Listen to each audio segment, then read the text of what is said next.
The spoon paused halfway to my lips. I'd seen it, his hand, quick, nervous, trembling slightly as he stirred something into my bowl. He thought I hadn't noticed, but I had. And when he left the table to grab his phone, I switched the bowls. Quiet, precise, my pulse steady even as my stomach turned to ice. When he came back, he smiled at me. The smile of a man who believed he was about to erase a problem. His problem, me. 30 minutes later, I watched his face pale, his hands clutch at his chest, and I sat still, spoon untouched, waiting.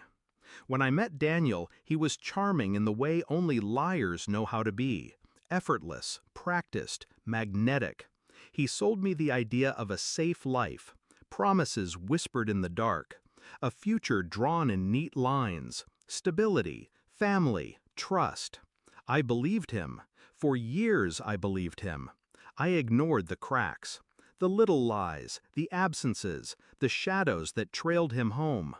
I told myself marriage meant patience, love meant forgiveness, until the patience ran dry and the forgiveness turned into suspicion. The first time I knew for certain, it was small. A credit card statement, 2 hotel charges. He claimed it was business, but the perfume on his shirt wasn't mine. Then came the whispered calls outside, the half-erased texts, the nights he came home with guilt dripping off him like sweat. I didn't confront him, not yet.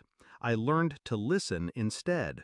He was reckless when he thought I was asleep, sloppy when he believed I was broken enough not to notice.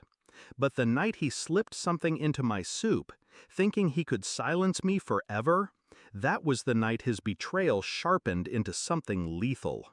Most people panic when they realize their spouse is trying to kill them. I didn't. I felt clarity, cold, surgical clarity. I didn't shout. I didn't question. I didn't ask him why. I already knew the answer. Another woman, another life, a future without me. What he didn't know was that I'd been preparing for this moment long before the soup.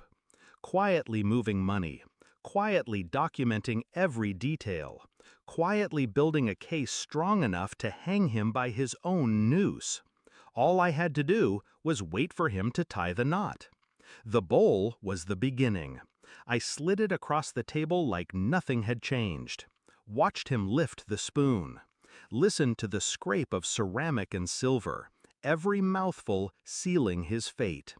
I mirrored him, feigning calm, though I never touched mine. Then, as his body began to betray him, sweat slicking his brow, pupils blown wide, I reached for my phone. Not to call an ambulance, no. I opened the folder I had built over months, photos, receipts, recordings. His double life in pixels and paper, his affairs, his theft, his plan to cash out my life insurance. I sent it all, straight to my lawyer, to his employer, to his parents, to the woman he thought he would run away with. Then I dialed 911. Not for him, for me. My voice steady, rehearsed. My husband collapsed at dinner. I think he's poisoned. By the time the paramedics arrived, he was half-conscious, slurring my name. His eyes begged me to fix it, to undo what he himself had done. I leaned close, my words a whisper only he could hear. You tried to bury me, Daniel, but you dug your own grave. They wheeled him out on a stretcher, IVs dangling, sirens wailing. Neighbors peered from their porches, murmurs rippling through the dark.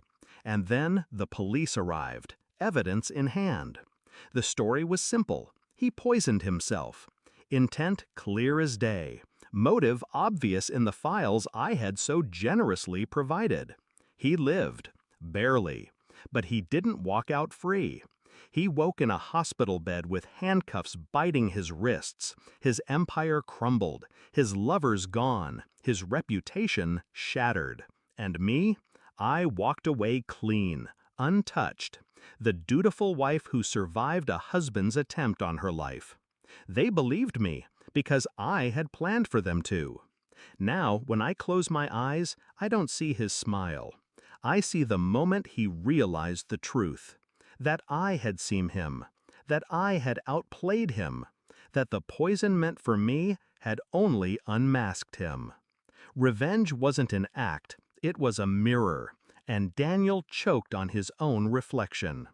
People ask me if I feel guilty. I don't. I didn't kill him. I only handed him his own weapon. The night he tried to end me was the night I was reborn, not as his wife, not as his victim, but as the woman who walked away smiling, while he counted his last breaths.